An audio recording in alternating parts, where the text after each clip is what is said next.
प्यारे बच्चों, इस वीडियो में मैं आपको रैशनल नंबर प्रूव करना सिखाऊंगा कि रैशनल नंबर को कैसे प्रूव करते हैं।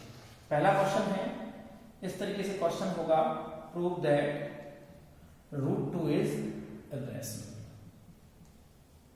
Prove that √2 is irrational.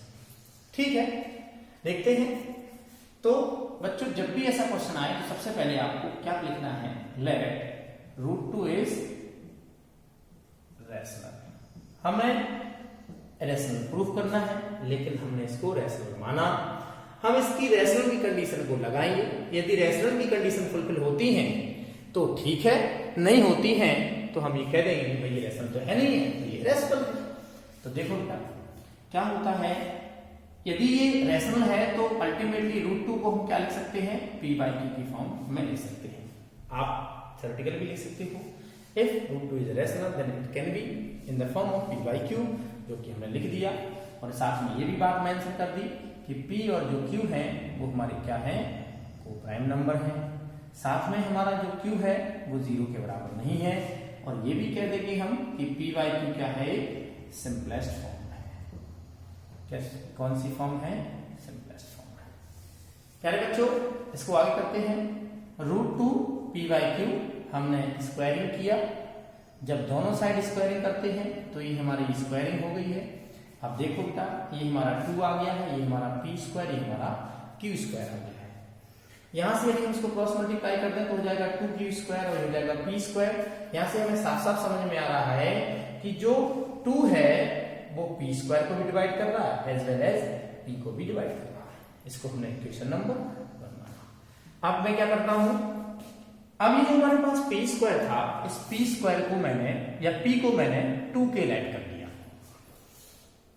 जब मैंने 2 के ऐड किया, अब मैं यही बात इक्वेशन नंबर 1 में पुट कर देता हूं, या फिर इसको आप लीजिए इक्वेशन नंबर 1। ये बात मैं नीचे लिख देता हूं, p²/2 as well as p/2। इसको मैंने इक्वेशन नंबर 1 को लिखा। तो ये हो जाएगा 2q² और ये हो जाएगा आपका 2k²। 2q², ये हो जाएगा 4k²। 2 से कैंसिल आउट 2 टाइम्स गया, ये हो जाएगा q², ये हो जाएगा 2k²। आप यहां साफ साफ देख सकते हैं कि जो 2 है वो q² को भी डिवाइड कर रहा है एज वेल एज q को भी डिवाइड कर रहा है। इक्वेशन नंबर हमारी सेकंड। फिर से हम वही बात लिख देंगे, from first and second we get, आपने क्या प्राप्त किया, 2 is a common factor, 2 is a common factor for p and q, and hence our assumption is wrong। हमने जो assumption किया था वो हमारा गलत हो गया है, और जो √2 है वो हमारा irrational, √2 is irrational नंबर। प्यारे बच्चों, इस क्वेश्चन को बहुत अच्छी तरीके से देख लीजिए। मैं इसके बेस पर कुछ और क्वेश्चन बता देता हूं, और कैसे क्वेश्चन आते हैं तो सिंपल सा है। यदि और बड़ा आता है तो हम इसको कैसे करेंगे, देखिएगा।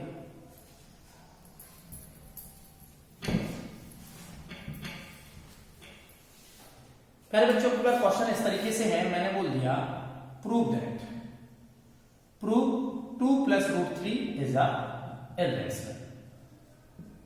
2 + √3 इज अ इररेशनल। और इसमें ये बोल दिया इफ √3 इज इररेशनल।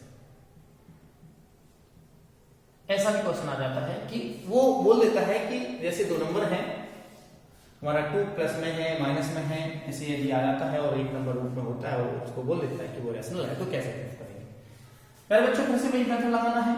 हम क्या करेंगे, लेट 2 + √3 इज अ रैशनल। हमने वही बात मानी, इसको हमने रैशनल मान लिया। वो सारी बातें लिखते रहेंगे कि ये 2 + √3 p/q के फॉर्म में होगा। ये p and q are the coprime number and p/q is the simplest form, q does not equal to 0। ये सारी बातें लिख देंगे। अब प्यारे बच्चों, यहाँ पे हम इसको यदि सेपरेट करें तो ये हो जाएगा p/q,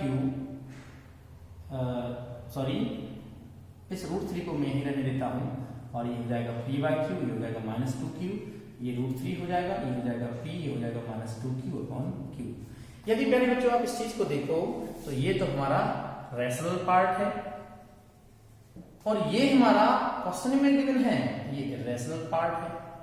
तो आप खुद जानते हो क्या इरेशनल नंबर रैशनल के बराबर हो सकता है? नहीं हो सकता है। तो आप यहीं से लिख सकते हो हियर, आप लिखोगे here √3 is a irrational number, √3 is a irrational number but p minus 2q upon q is a rational part. Hence, rational cannot be equal to irrational. So our addition is wrong or our contradiction is wrong, and hence 2 plus √3 is a irrational. इस प्रकार का question आता है तो आप इस तरीके से करेंगे। अब मैं दूसरा क्वेश्चन एक और बताता हूं कि वो कैसे होगा। यदि हमारे पास क्वेश्चन इस तरीके से दिया है, देख लीजिए, यदि हमारे पास क्वेश्चन दिया है, यदि क्वेश्चन दिया है 1/√2, अब इसको भी प्रूफ करना है। Proof 1/√2 is a irrational. तो प्यारे बच्चों वही बात है, हम सबसे पहले इसका रैशनलाइज करेंगे। रैशनलाइज किया प्यारे बच्चों तो कितना आ जाएगा? √2/2। अल्टीमेटली इसको हम लिख सकते हैं √2/2। फिर से हमने बोला लेट √2/2 इज अ रैशनल। यदि ये नंबर हमारा रैशनल है तो √2/2 किसके इक्वल होगा?